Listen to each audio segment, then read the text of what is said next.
kamangya, may bisita tayo dito, matandang antingero na dati may hawak na original na medalyang luno. Natatanungin natin si tatay kung ilang taon siya nag-umpisa. Tay, kailan ka nag-umpisa ng pag-aaral?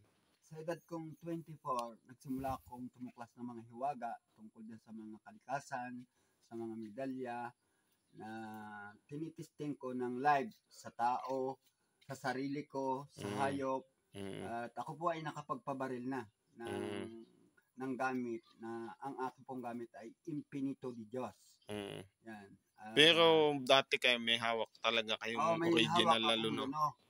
Ang lunong hawak ko po ay tao, may buhok na nakaganon siya, tapos nakapatong ang kwan na kapag siya pinipicturan ay hindi po siya makuha. 24 shot. Yan po ang dinanas ko kay Ayala Subel sa Tanawang kay Congressman Vicky Reyes.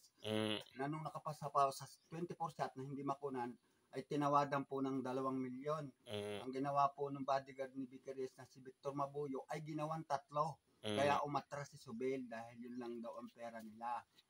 Ay, yung patunay nyo sa tunay na medalyong luno, anong pinakang patunay nyo? Anong klase ng medalyong lunong tunay talaga? Ang medalyang luno po, ang dala po niyan ay kunat, dala. Ang baril po niyan, overall hanggang ulo, dala. Ang bali pong buto, dala. Kaya po niyang ito sa dati. Yan po ang naranasan ko sa medalyang luno. Pero yung pinakang patunay na medalyong luno yung isang... Hindi nakukuha ng picture, ayaw magpakuha. Hindi. 24 shot, hindi siya magpakuha. Kasi po pag nakuha niyo ang picture niya, yun na din po ang galing nun. Kasi pinagkalubang itsura niya.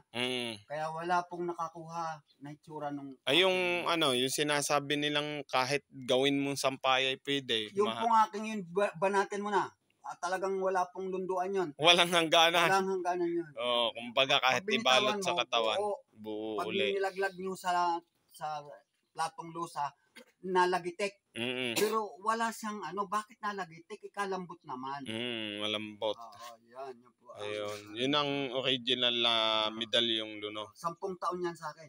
10 taon. Hindi man lang ako nagkakaso, wala akong naging problema dyan. Ay, bakit to nawala sa inyo? Hiniram po yan ng bodyguard ni Marco, nung mayor ng Baco. At ang sabi ay may lakad po siya. Ay ang nangyari po ay yan po ay ipinagpaupang pumatay ng tao. Ayun. Na siya po ay doon nagtago kay Bantugon sa Batangas. At siya hiningi at siya ay ibinigay at nakulong ng Kalapan. Ayun. At yan ay isinangla niya ng 250,000 sa Pulang Lupa na kasama ang librito. Kasi pag hindi kasama ang librito, nabalik sa akin eh. Nabalik sa inyo. Nabalik. Ayun. Ay, sa ngayon, anong mga tinatangan nyo ngayong gamit? Yun, ang dala ko po dito ay yung baong isang mata. At saka yung bato na kayang paugain ng nyog sa pamagitan ng kamay lang. Kaya kong paugain. Laglagan nyog kung gugustuhin ko. Hindi ako akyat. Ibig sabihin, kailan nyo pwedeng subukin yung ganyan? May araw din. May araw din po yan. Yan po ay timingan. At wala naman dito tayong nyog na pwedeng palaglagin. Mababa ang nyog, Ibig sabihin, ilang taon na kayo ngayon? Ako po ay 61 na. Nasa akin po ang mutya ng alitaptap. Nasa akin po ang mutya ng sampalok. Nasa akin po ang mata ng nyog na bato. Yung mata po ng nyog ay naging bato. Nasa akin po yan.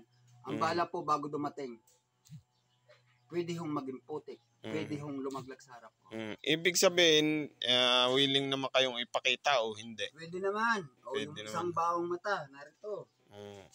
Sayang yung luno, tatay? Sayang. Kapag ikaw ay naghanap ng luno, para ka naghahanap ng yung tungaw sa itlog ng bayan.